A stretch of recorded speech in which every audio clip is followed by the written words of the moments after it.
লোকে কষ্টান কামান হর্তে বীর ভুজায়ং যে তপ্প দিব্যং পুত্র কাজেন সত্যং শুদ্ধেদ যস্মাদ ব্রহ্ম শৌকস্তনস্তম। ঋষভদেব বললেন পুত্রগণকে, ঋষভদেব ভগবান ঋষভদেব, এই জগতে দেহধারী প্রাণীগণের মধ্যে এই নরদেহ লাভ করে দুঃখপ্রদ বিষয় ভোগ করা উচিত নহে। এই দেহ এই শরীর প্রাপ্তি করে পুত্র 100 জন পুত্রকে বলছে, ঋষভদেবের 100 জন পুত্র, তার মধ্যে জ্যৈষ্ঠ পুত্র ভরত, জড় ভরত।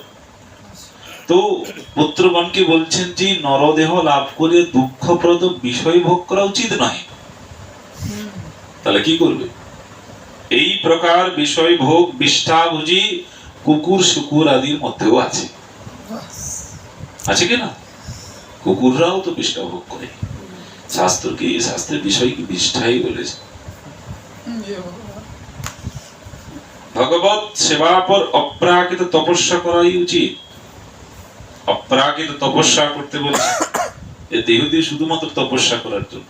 যেমন আমরা শ্রবণ করছি, এরকম ভাবে অহর্নিশি শ্রবণ করতেই হবে, এটাই তপস্যা কলিযুগে। নাম সংকীর্তন এগুলোই তপস্যা কলিযুগে।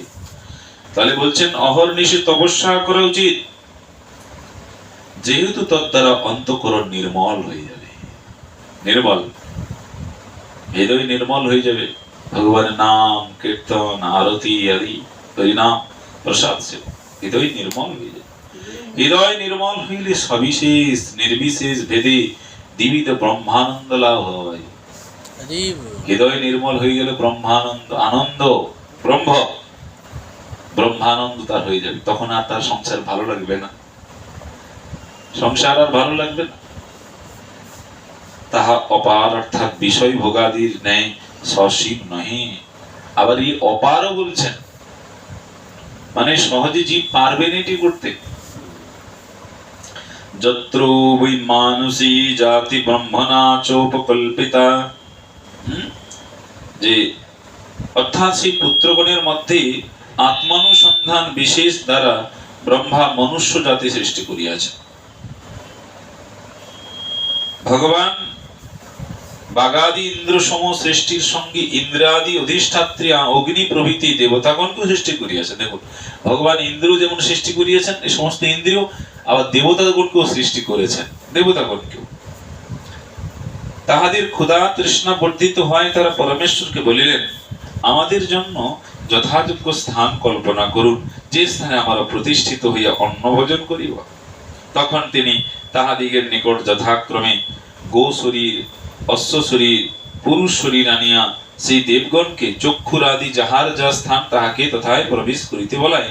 তার সকল দেহ অপেক্ষা মনুষ্য দেহে অভিলাষ করিয়াছিল। কারা? ইন্দ্রিয়গণ। সেখানে গো শরীর দিয়েছে, অশ্ব শরীর দিয়েছে, আর মনুষ্য শরীর দিয়েছে। বা যাও তোমরা যে শরীরটা পছন্দ করে তার মধ্যেই থাকো, আর তারা দেহ শরীরটাকে পছন্দ করেছে। যে শরীরে ইন্দ্রভোগ প্রবল হবে, এই শরীরে পশুদের থেকেও মানুষের ইন্দ্রভোগের ব্যাপারটা বেশি থাকে। তাই তারাই মনুষ্য দেহ বিলাস করিয়াছেন। সকল দেবতার সকল ব্যক্তির বিকাশের উপযোগী সর্বক্ষমক্ষম বলিয়া মানব দেহকে সুকৃতি বলা হয়।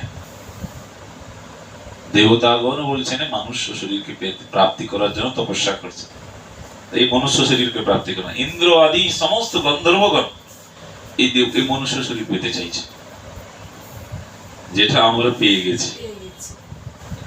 সেই ভগবান বলেছেন তাসাং